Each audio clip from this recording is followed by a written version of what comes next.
Bonjour et chronique cinéma aujourd'hui, c'est pas tous les jours, cinéma japonais certes, puisque j'ai revu l'excellent Darkwater de Hideo Nakata. Quelques informations techniques avant de se lancer dans la chronique à proprement parler. Donc le titre original du film est Honogorai Mizu no Sokokara.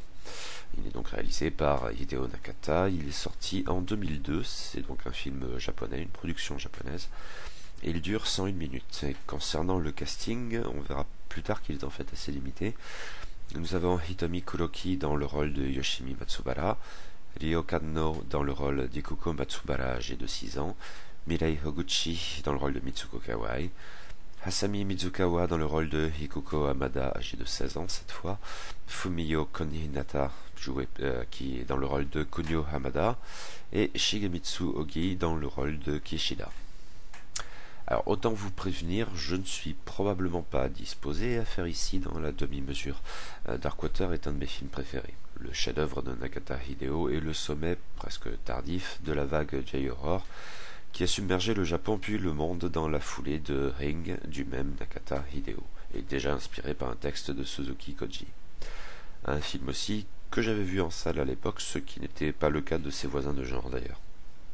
Ring, bien sûr, est un moment important et demeure à ce jour le film qui m'a le plus terrorisé, un des très très rares films d'horreur à m'avoir fait faire des cauchemars. Son succès est à mes yeux amplement mérité, si ses conséquences aux États-Unis surtout sont vite devenues navrantes. Mais avec tout l'amour que je porte à ce film, je ne peux que le considérer inférieur à Darkwater. Un métrage peut-être un chouïa moins effrayant, cependant porteur de bien d'autres choses et affichant une personnalité qui le hisse au-dessus du registre, malgré tout encore un peu bisseux de Ring, ce qui n'est pas nécessairement une tare par ailleurs. C'est que Darkwater n'est pas qu'un film d'horreur. C'est assurément un film d'horreur, prétendre le contraire serait des plus douteux, mais c'est aussi autre chose. Et croyez bien qu'en tant qu'amateur de cinéma d'horreur, je n'ai certainement pas l'intention, en tenant ce discours, de dénigrer le genre en considérant que les dimensions de drame psychologique et social de Darkwater sont seules à même d'en faire un meilleur film, voire horreur glauque, un vrai film d'auteur. Je m'en tiens aux faits. Nakata, qui n'a jamais caché ne pas être plus passionné que ça par le cinéma fantastique, a saisi l'occasion, en tournant ce nouveau Kaida Neiga, de raconter en même temps, et pas alternativement, autre chose, qui sans doute lui parlait davantage. Et c'est là un aspect non négligeable de la réussite du film, qui parvient à être sincère au-delà de la commande, subtil quand la simple répétition des procédés de Ring aurait pu suffire à le rendre rentable, et en définitive, aussi émouvant qu'effrayant, aussi beau qu'horrible, ce qui n'arrive pas tous les jours. Cette alchimie en fait peu ou prou un film unique, à mes yeux du moins. L'équipe de Mad Movies ayant réalisé le livret de cette édition en DVD parlait d'un film miraculeux. Je reprends la formule qui me paraît tout à fait appropriée. Pour apprécier pleinement Darkwater, je suppose qu'il faut remonter un peu dans le temps, et envisager, même succinctement, la trajectoire suivie par son réalisateur, Nakata Hideo, de la même génération qu'un Kurosawa Kiyoshi, avec qui il a partagé un mentor d'ailleurs, Hasumi Shigeiko, entre autres, et l'on pourrait peut-être citer également des auteurs tels que Miike Takashi ou Tsukamoto Shinya, je suppose. Nakata, après des études dispersées, et pas orientées originairement vers le cinéma d'ailleurs, suit un cursus classique dans le monde des studios japonais. Avant de tourner ses propres films, il travaille longtemps en tant qu'assistant. Très concrètement, il fait ainsi ses premières armes au sein de la Nikatsu, studio ancien mais qui, à l'époque, ne survit plus guère qu'en enchaînant de populaires films érotiques soft, dits Pinko-ega, de manière générale, si la Nikatsu préfère qualifier les siens de roman porno. Dans les années 1980, Nakata travaille sur plusieurs films du registre, et notamment ceux de Konuma Masaru, réalisateur tourné vers les productions louchant sur le sadomasochisme, qui fera office pour Nakata de second mentor. En 2001, soit après que Ring a rendu notre réalisateur bancable, mais avant Darkwater, il consacre à son vieux maître un documentaire titré Sadistic and Masochistic. En fait, ses premières réalisations personnelles en direct vidéo relèvent toujours de ce registre, avec de jolis titres comme Journal d'un professeur, Sexe interdit, ou L'art de filmer sous les jupes des filles. Après quoi, Nakata livre plusieurs autres réalisations, éventuellement métafictionnelles d'une certaine manière, car décrivant souvent le monde du cinéma. À l'occasion, des revenants s'incrustent dans ses productions, et à plusieurs reprises on les entrevoit au travers d'une caméra faisant office d'écran dans l'écran. thèmes et techniques que l'on retrouvera bien sûr dans Ring en 1998 que lui confie son producteur. Le film ne bénéficie pas d'un très gros budget, mais il est tout de même l'adaptation d'un roman de Suzuki Koji qui a déjà rencontré un beau succès depuis sa parution en 1991. Cependant, il s'inscrit dans un sous-genre, le Kaidaneiga, qui n'est plus vraiment à la mode depuis pas mal de temps déjà. Le brio et l'inventivité de Nakata, et sans doute l'air du temps, assureront au film un impact dont personne n'aurait jamais osé rêver. Le succès est d'abord japonais et suscite une mode étrangement étrange, dépassant le seul médium cinématographique. On parle de ces jeunes filles japonaises qui se voient toutes en autant de variantes de la terrifiante Sadako. D'autres films sortent jouant de cet engouement inattendu, des bons comme des mauvais, et de manière assez inattendue, cette vague de films s'exporte, notamment en Occident. La vague J-Horror, dès lors, dépasse allègrement le seul Japon, en termes de production comme de réception, suscitant aussi la vague K-Horror, donc coréenne, et hélas les tristes remakes hollywoodiens que vous savez, de Ring au premier chef, de bien d'autres aussi, et Darkwater lui-même ne sera pas épargné. Pour Nakata, ce succès est tout à la fois une chance et une malédiction, parce qu'il pourrait l'enfermer dans un genre, l'horreur, pour lequel, répète-t-il à plusieurs reprises, il n'a pas forcément tant d'affinité que cela. Son discours sous cet angle peut rappeler, je suppose, celui d'un George A. Romero.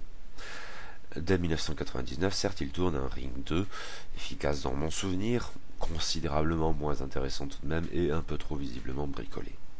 Note au passage, cette suite du film Ring n'est pas du tout l'adaptation de la suite littéraire de Ring par Suzuki Koji, soit Double Hélice, qui tire toujours un peu plus la série dans la direction de la science-fiction d'ailleurs.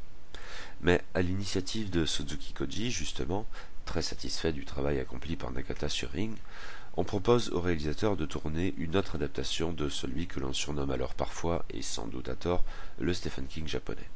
Cette fois, il s'agirait de mettre en scène non un roman, mais une nouvelle, à laquelle il tient tout particulièrement, en français L'eau flottante, figurant dans un recueil titré Darkwater. Recueil assez médiocre dans mon vague souvenir, sauf une nouvelle de spéléologie hyper claustrophobe, très flippante si je ne m'abuse. Nakata ne dit pas non, mais repousse l'échéance. Il veut tourner d'abord des choses plus personnelles, parmi lesquelles, outre le documentaire mentionné plus haut, l'intéressant thriller Kaosu ou Kao, passablement hitchcockien. Le moment venu tout de même, et ce alors que la vague J-Horror commence à retomber un peu, il se lance comme convenu dans cette entreprise de plus ou moins commande, débouchant en 2002 sur le film Darkwater, bénéficiant d'un budget sans doute relativement limité, mais tout de même un peu plus confortable que celui de Ring. Comment expliquer le succès de Nakata dans le genre horrifique?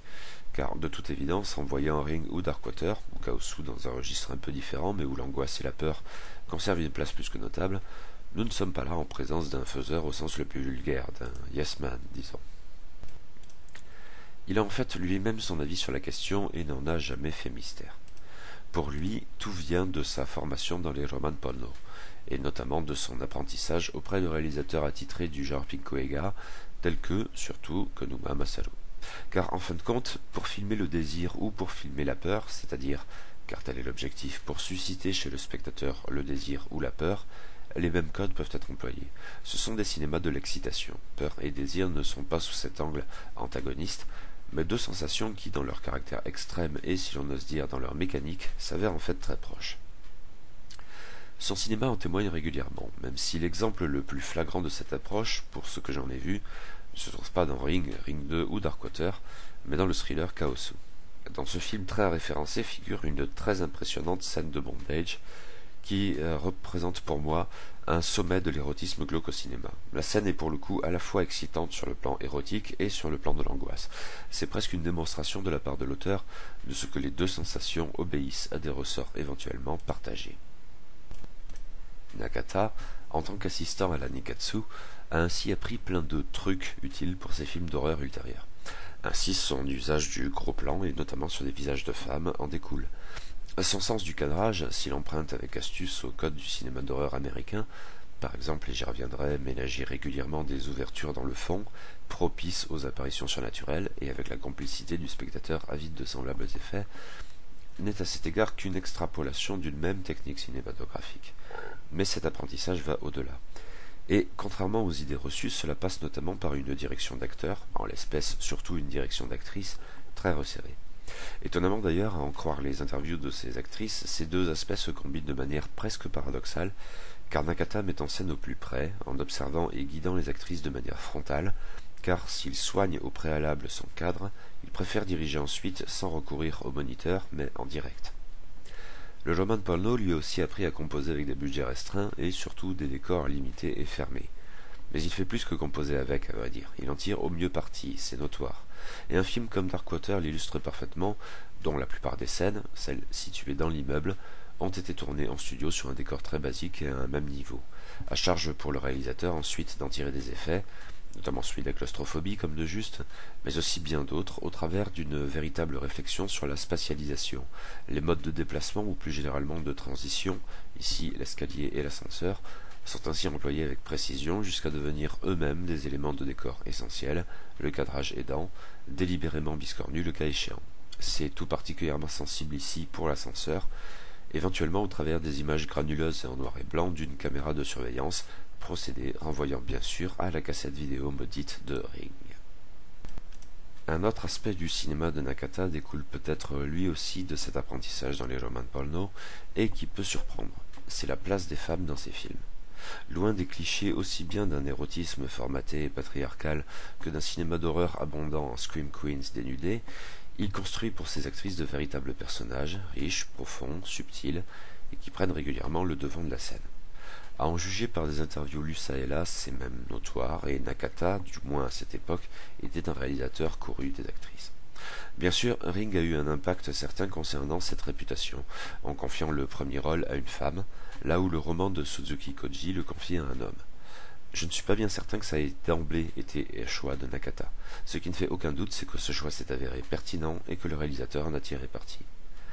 Mine de rien, changer le sexe du personnage principal change pas mal de choses, dans la mesure du moins où le scénario et la réalisation de Nakata ont choisi d'appuyer sur ce point. L'héroïne de Ring, donc, n'a rien d'une scream queen et fait preuve, dans ces circonstances, des qualités attendues d'un héros viril, dont le courage et l'abnégation. C'est aussi une femme intelligente et qui a son caractère, perce même en elle un vague cynisme, notamment dans la dernière scène du film, bien sûr. Mais il s'agit bien d'une femme, et donc, dans un Japon lourdement patriarcal, elle est confrontée à une hostilité oppressante qui lui complique la tâche, mais ne la rend que plus humaine et en même temps admirable, d'une certaine manière, jusque dans sa décision finale, si ça se trouve. Mais il faut prendre en compte un autre aspect dans cette logique. L'héroïne n'est pas qu'une femme, elle est aussi une mère. Ne pas s'y tromper, éviter le réflexe à courte vue. Il ne s'agit pas de faire de la maternité un attribut essentiel, voire l'attribut essentiel de la femme, dans la société japonaise ou pire encore au-delà, et donc de véhiculer ne serait-ce qu'inconsciemment un cliché machiste, mais justement de composer avec cette image et ce ressenti chez le personnage même, autant que chez ses antagonistes, en envisageant le cas échéant la société même ou peut-être aussi la nature comme des antagonistes, pour développer un tissage de relations humaines d'un ordre différent de ce que l'on trouve plus classiquement dans les films de genre. À vrai dire, c'est presque inédit à ce stade. Darkwater va bien plus loin dans cette optique. Cette fois, à la différence de ce qui s'était passé pour Ring, la nouvelle originale de Suzuki Koji met bien en scène un personnage principal féminin. Mais c'est comme si Nakata en avait tiré argument pour appuyer davantage encore sur ce qui l'intéressait chez ses personnages de femmes. Du coup, le film, à cet égard, rappelle parfois Ring et d'autres fois s'en éloigne. La base, très semblable, est bien celle de ce personnage de mère au premier plan, ce qui implique aussi, mais de manière plus franche que dans Darkwater, de mettre en scène des personnages de femmes entre deux âges, des jeunes mères, disons, mais clairement pas des starlettes. De belles femmes par ailleurs, mais certainement pas de purs objets de fantasme, dont le physique avantageux serait systématiquement mis en avant. Formation dans les romans porno, ou pas. Nakata lui-même notait d'ailleurs tout cela en commentant son travail sur Darkwater et expliquait ses choix plus poussés par le plus grand réalisme de l'histoire par rapport à Ring, qui avait pourtant déjà constitué quelque chose d'une rupture à cet égard. Les deux films enfin partagent l'image de la jeune mère élevant seule son enfant, un garçon dans Ring, une fille dans Darkwater, et ce contre vents et marées, d'ordre sociétal ou naturel, ou surnaturel, c'est la même chose. Les ressemblances ne vont à mon sens pas beaucoup plus loin à bien s'y attarder, et ce qui demeure contribue énormément à la très grande réussite de Darkwater. Il y a notamment que l'héroïne, cette fois, même si courageuse et portée à l'abnégation, n'est pas une héroïne au sens le plus positif, ou plus exactement volontaire, souvent mis en avant et associée presque systématiquement à la virilité. Pour le coup, elle est bien davantage une victime durant la majeure partie du film. est d'abord la victime des préjugés patriarcaux de la société japonaise avant que de l'être du fantôme de Mitsuko. Mais ce rôle de victime demeure donc aux antipodes des clichés de la Scream Queen. Et si la condition de la mère seule dans Ring était utilement abordée, mais de manière éventuellement marginale, c'est à débattre, elle est cette fois au cœur du propos, délibérément. Darkwater traite de la difficile émancipation des femmes japonaises telle qu'elle a été perçue et ressentie dans les années 90, émancipation qui s'exprime ici dans la thématique du divorce. Yoshimi est une femme à bout de nerfs, en lutte contre une société qui lui veut du mal, et personnifiée tant par son ex-mari, Rotor, que par une société la poussant toujours plus vers l'abîme en raison de ses choix de vie, notamment en matière de logement et de travail. Le film pourrait longtemps tenir du fantastique psychologique, c'est-à-dire d'un fantastique ambigu, avant tout révélateur d'une psyché sur le point de craquer, auquel cas le personnage de Yoshimi pourrait emprunter d'une certaine manière à la Féline ou à la Maison du Diable. Le drame social est d'une certaine manière un corollaire du drame psychologique, mais son rôle de mère, par encore sa fonction, complique encore la donne, et jusque dans les préjugés qu'elle pourrait tout d'abord percevoir comme lui étant favorables. Pour les enfants en bas âge, la garde de la mère est largement privilégiée, la rassure-t-on. En fait, l'émanation là encore d'un poids patriarcal contre lequel il serait vain de lutter. Mais ce statut social en tant que membre de cette société, Yoshimi l'a en fait pleinement et de longue date intégré, même si son souhait d'élever seule la petite Ikuko, en travaillant par ailleurs, exprime très certainement au moins un désir de rébellion. Mais d'une certaine manière, c'est là que réside véritablement sa malédiction. Au bout du compte, elle devra être mère, jusqu'au sacrifice, consenti sinon choisi. Bien sûr, il y a d'autres personnages féminins à prendre en compte dans les films d'horreur de Nakata Hideo, les fantômes. En fin de compte, si le rôle principal féminin dans Ring constitue un atout relativement original, la vraie star du film, elle aussi féminine, elle aussi une incarnation poussée de la violence patriarcale, mais pour le coup sur un mode horriblement concret, c'est bien Sadako. Sans doute Nakata n'était-il pas totalement libre ici, car même dans le cadre technologique de Ring, propulsant le folklore traditionnel dans la société de consommation du Japon des années 90, il devait faire avec une représentation traditionnelle du fantôme nippon, du yurei, presque forcément féminin.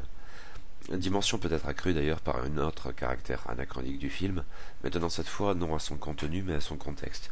Le Kaidan Eiga n'était plus guère à la mode depuis une trentaine d'années.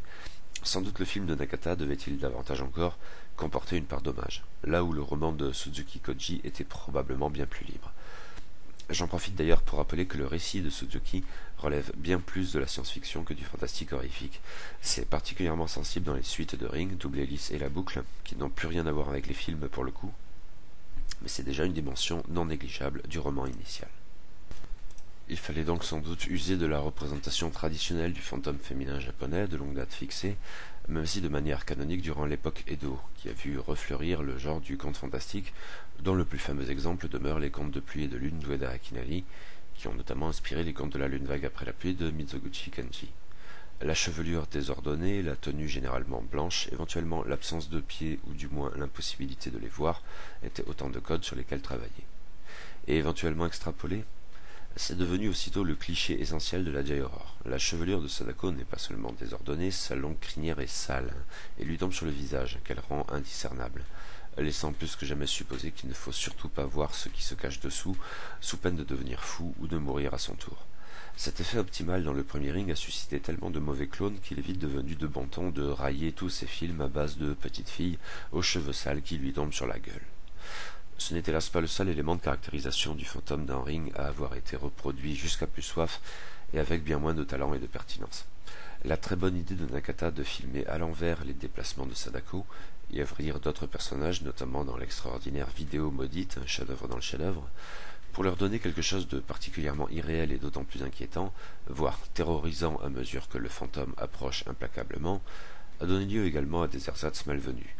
Je crois me souvenir tout particulièrement de Ju-On the Grudge de Shimizu Takashi en 2002, pas sûr d'avoir vu d'autres films de cette licence du coup. Même si d'autres s'en sont mieux tirés, comme Kurosawa Kiyoshi en 2001 dans son Kairo, qui m'avait par ailleurs laissé totalement froid, mais au moins il savait filmer, c'était déjà ça. Mais nous passons donc de Sadako à Mitsuko. La seconde est-elle comme de juste un des innombrables clones de la première? À première vue, tout l'indique. Encore que des différences notables apparaissent à un examen un peu plus poussé. Outre bien sûr qu'elle est bien mieux conçue et employée, comme Sadako elle-même, que la quasi-totalité des belles copies de cette dernière. En fait, les codes les plus marqués ne sont pas repris, ou du moins sont-ils subtilement décalés. Y compris le plus emblématique, les cheveux.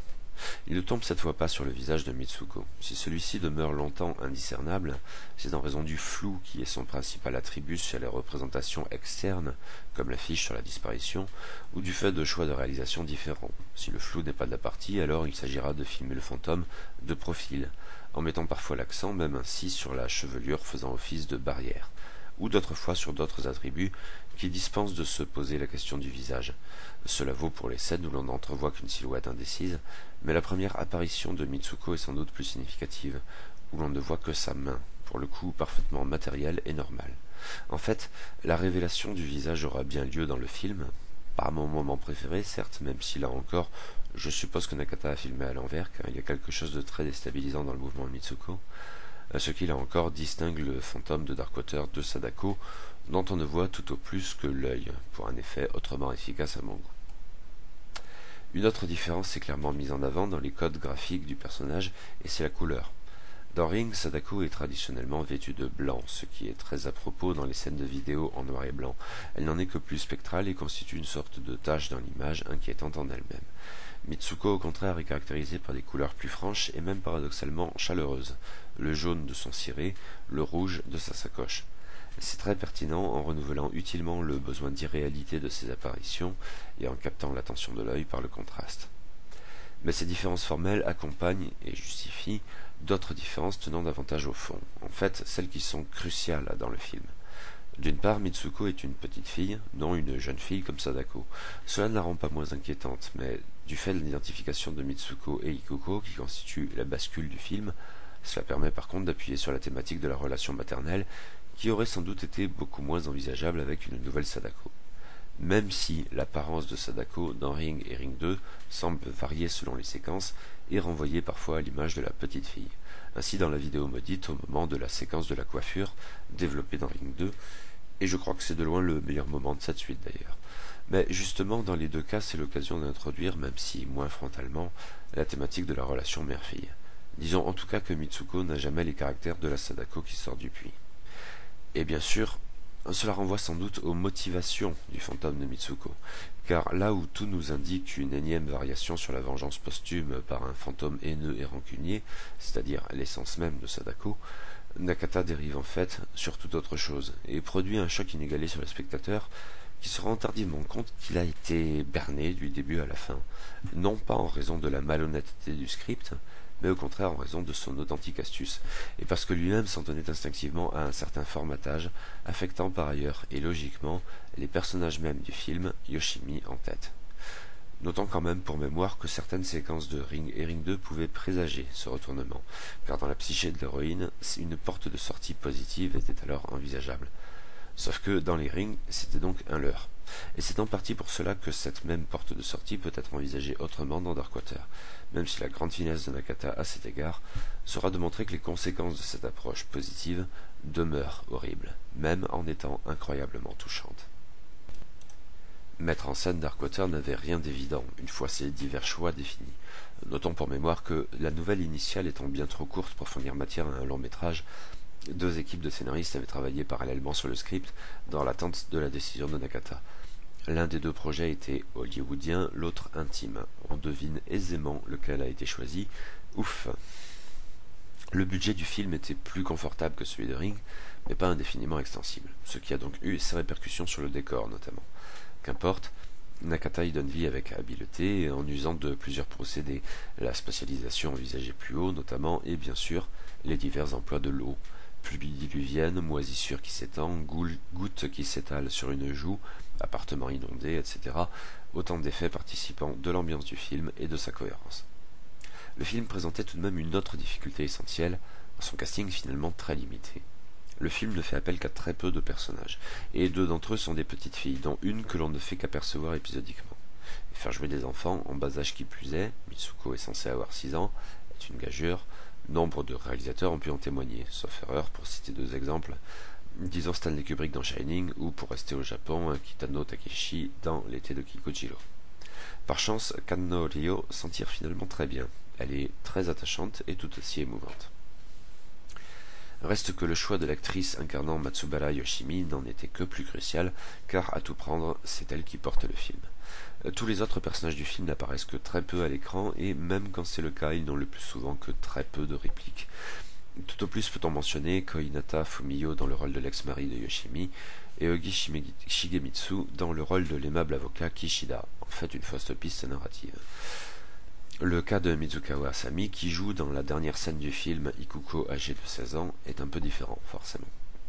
Mais en ce qui concerne les quelques personnages qui demeurent, comme l'agent immobilier, le gardien de l'immeuble ou le directeur de l'école maternelle, ils sont en fait à l'extrême limite de la figuration. Kuroki Hitomi, donc. Sa performance est plus qu'honorable. Elle s'approprie bien le personnage et compose une femme que l'on dirait prochainement entre deux âges, charmante mais d'une manière humaine, mère aimante, à la psyché éventuellement fragile. Ce que les épreuves qu'elle subit justifient assurément. Surtout, elle parvient à exprimer avec une certaine justesse les composantes les plus borderline de la psychologie du personnage, son angoisse teintée de méfiance paranoïaque et son amour rendant crédible le sacrifice ultime jusque dans la surprise. Et si les premières de ces crises peuvent paraître un peu trop outrées, elles permettent en fait de poser l'ambiance du récit et de rendre la bascule progressive dans la terreur et la folie parfaitement sensée. Et la réalisation, globalement très habile, d'autant plus que le propos différent permet à Nakata de se montrer plus posé que dans Ring, de prendre son temps et d'éviter le recours trop fréquent aux ficelles du cinéma d'horreur, classique ou nippon, jumpscare inclus. Même s'il y en a quelques-uns dans le film, bien sûr, j'en compte au moins 3, pas forcément les moments les plus pertinents, certes. Demeure quand même dans ce registre comme une marque de fabrique, le sens du cadre, évoqué plus haut. En fait, on peut sans doute en distinguer deux emplois complémentaires. D'une part, il s'agit donc de ménager des ouvertures dans le cadre, et même, pour préciser, des ouvertures sur des ouvertures. Régulièrement, les plans conçus par l'auteur, même impliquant le cas échéant un gros plan d'ailleurs, sur un visage notamment, laissent non seulement entreapercevoir la possibilité d'un mouvement ou d'une apparition dans le fond de la pièce où se déroule la scène, mais donnent aussi sur d'autres lieux eux-mêmes susceptibles d'être traversés, des portes entr'ouvertes, le balcon noyé sous une pluie diluvienne, etc. L'effet est remarquable, mais aussi parce que Nakata finalement fait preuve de retenue dans cette méthode. Elle débouche parfois sur des apparitions fantomatiques, mais c'est loin d'être systématiquement le cas. La pertinence en décide. À titre de comparaison, quand j'avais vu Séance de Kurosawa Kiyoshi, j'avais eu l'impression que le réalisateur abusait un peu du procédé, et même chose pour la musique et les effets sonores, j'y reviens bientôt. L'autre usage du cadre, éventuellement complémentaire, consiste à adopter des angles un peu biscornus, qui ne sont pas systématiquement révélateurs de l'emploi du surnaturel, mais peuvent agir en ce sens, là encore à la condition d'une certaine retenue. Certains lieux y sont bien sûr tout particulièrement propices, comme l'ascenseur, mais c'est aussi un moyen de subvertir des cadres plus familiers et pas inquiétants en tant que tels. Le moment le plus éloquent à cet égard est probablement celui qui introduit les flashbacks de Mitsuko, quand nous la voyons de dos, vêtue de son ciré jaune, attendre à l'orée de son école, attendre que la pluie se calme, ou qu'on vienne la chercher, motif essentiel du film dès le tout premier plan. C'est Yoshimi, petite fille, qui attend. Plus tard, ce sera bien sûr aussi le cas d'Ikuko, puis d'une fillette anonyme observée par l'Ikuko adolescente. C'est un très beau plan, et il a donné lieu à l'une des affiches du film, plus parlante que celle de ce DVD. Il suffit d'une légère inclinaison. Bien sûr, cette approche est tout particulièrement pertinente au regard d'un procédé déjà employé dans Ring et même dans des films antérieurs de Nakata, consistant à filmer un écran dans l'écran. Là encore, ce procédé est surtout employé ici pour l'ascenseur, constituant une forme de motif interne. De manière plus anecdotique, enfin façon de parler, on peut aussi relever que le film bénéficie d'une très belle photographie, régulièrement dans des teintes un peu verdâtres, évocatrices de l'eau trouble, mais peut-être plus encore de la moisissure qu'elle suscite, le témoin de ce que la situation évolue et pour le pire. Enfin, pour mémoire, le mouvement de la caméra peut aussi susciter de beaux moments, se mêlant le cas échéant à la technique du cadre ouvert. Par exemple, dans la dernière scène, quand Ikuko adolescente s'apprête à quitter les lieux, puis revient finalement en arrière, lentement, au signal pourtant très discret donné par la musique de Kawai Kanji, j'y reviens. Ou déstabilisant l'image en sortant des rails pour un effet caméra à l'épaule, ainsi quand Ikuko se rend pour la première fois sur le toit de l'immeuble pour y jouer. Bien sûr, il est un dernier aspect de la réalisation qu'il faut mentionner, en lui conférant je crois une place à part, mais c'est que j'y suis très sensible. Il s'agit du très beau travail accompli par Kawai Kanji pour la bande originale du film, mais pas seulement. En fait, dans la collaboration entre Kawai et Nakata, entamé avec Ring, Kawai jusqu'alors était surtout connu pour avoir travaillé avec Oshii Mamoru, surtout sur des dessins animés. Le compositeur s'occupe plus généralement du design sonore. Par ailleurs, pour l'essentiel, il intervient après le tournage, Nakata lui confiant un montage quasi définitif, à charge pour Kawai de l'illustrer et sublimer. La bande originale de Ring était assez diverse, comportant des pistes peu ou prou ambiants, faisant volontiers usage de sonorités incongrues autant qu'inquiétantes, par exemple en employant un waterphone, à la fois de manière percussive et à la façon d'un violon, à mon sens ce qui s'y trouvait le mieux sans surprise, jumpscare inclus. Le plus beau de toute l'histoire du cinéma peut-être quand l'héroïne découvre son petit garçon en train de visionner la cassette vidéo maudite. La musique à ce moment-là est proprement terrifiante. Mais aussi d'autres compositions plus mélodiques, éventuellement rythmées, et d'autres choses plus J-pop dont je me serais très bien passé. La bande originale de Darkwater est plus convaincante dans sa globalité, sans doute parce qu'elle fait preuve de davantage de cohérence, mais aussi de discrétion. Et c'est bien pourquoi elle est autrement subtile. Les thématiques ambiantes demeurent, avec comme de juste une dimension aquatique marquée. Mais les mélodies sont également de la partie, simplement sur le mode de thème presque invisible, très approprié notamment dans les scènes relevant plus du drame psychologique ou social. La rythmique en sus sauf erreur n'intervient que pour l'apogée de l'horreur, le sacrifice de Yoshimi et la tristesse d'Ikuko petite fille. Je ne suis généralement pas preneur de ce genre de composition un peu trop lourdement démonstrative à mon goût, mais pour le coup cela fonctionne très bien. Mais le travail de Kawai Kenji va donc bien au-delà des seules partitions. Un crissement ici, une nappe là relève plus de l'illustration sonore que de la bande originale à proprement parler. Le résultat est très convaincant, parce que généralement discret. Je reviens ici notamment sur la scène mentionnée plus haut avec Ikuko adolescente. Il y a certes quelques moments où il se montre plus appuyé, mais rien de grave. Globalement, c'est un très bon travail. Je suppose que vous avez compris que j'adore ce film. Est-ce au point de le juger parfait ? Probablement pas. Il y a bien quelques points ça et là qui sont critiquables. Ceci dit, le premier que j'ai envie de mentionner, et je ne suis pas bien sûr que ce soit une critique. En fait, on pourrait très bien y voir une qualité. Mais voilà, à ce revisionnage, une chose m'a tout particulièrement surpris, et c'est que j'ai trouvé le film court, voire très court. Ce qui n'est pourtant pas du tout, objectivement. 1h40, c'est un format normal. Et j'avoue avoir parfois du mal à conserver ma concentration sur des durées supérieures. Point positif, je ne me suis pas du tout ennuyé, pas un seul instant. Point plus neutre, j'ai eu l'impression que ça allait vite. Et pourtant, objectivement, ce n'est pas le cas. D'autant que le film a un rythme bien plus posé que Ring. Mais parfois, j'ai donc eu l'impression que ça allait quand même un peu trop vite. Notamment, j'ai été pris de court, en fait, quand le film atteint son climax, avec Yoshimi qui se rend sur le toit et grimpe sur le réservoir, tandis qu'Ikuko dans l'appartement approche de la baignoire en train de se remplir d'une eau sombre. Je m'attendais dans mes souvenirs à ce que cela arrive bien plus tard dans le film, et corrélativement, j'avais l'impression d'une scène finale bien plus courte. Pourtant, en ce qui concerne cette dernière, je n'ai aucun doute, c'est très probablement la durée qu'il fallait. Bizarre. Bon, des choses un peu moins ambiguës. Une, surtout. Parmi les premiers effets de réalisation et d'illustration sonore de l'irruption du surnaturel, j'en ai trouvé un certain nombre trop appuyés, et tout particulièrement ceux concernant les réapparitions successives de la sacoche rouge de Mitsuko. Tout le reste du film montre aussi bien Nakata que Kawai autrement subtil. Souligner ainsi me paraissait malvenu, surtout dans les toutes premières occurrences, car la vision de la sacoche en elle-même n'a finalement rien d'angoissant, tant que le contexte et la répétition des situations n'ont pas associé l'ustensile au surnaturel. La première marque du surnaturel dans le film, la main de Mitsuko serrant celle de Yoshimi dans l'ascenseur, témoigne pourtant de ce que l'on pouvait faire bien plus en faisant moins. Je suis sceptique aussi sur le visage de Mitsuko se jetant sur Yoshimi. L'effet me paraît bien trop série B, au point de détonner dans un film certes pas porté sur le gang guignol et l'horreur graphique. Je suppose toutefois que ma critique est un peu pondérée par ce qui se produit immédiatement après, et qui fonctionne si bien que l'on est légitimement tenté de se montrer bon prince pour ce très bref éclat de grotesque. Le reste, ma foi, des détails. Le premier trouble de Yoshimi devant les conciliateurs, quand elle parle de son hospitalisation avant son mariage, dû à ce que, relectrice littéraire, elle travaillait sur des livres parfois très sadiques, m'a fait l'effet d'être un peu trop exagéré, car gratuit, pour être crédible.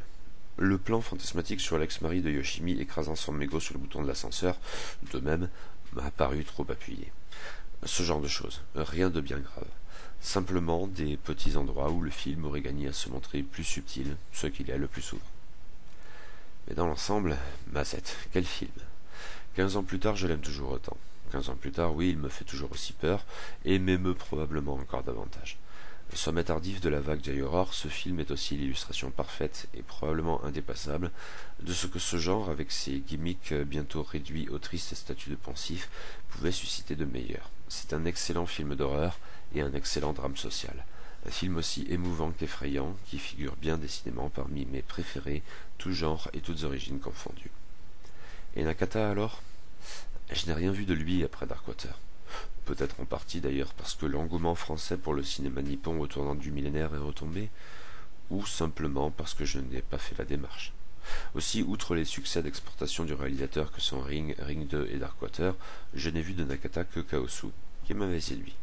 Il me faudrait sans doute compléter avec d'autres aperçus, moins connus, de sa filmographie, car quelqu'un qui réalise Darkwater mérite assurément qu'on s'intéresse à lui.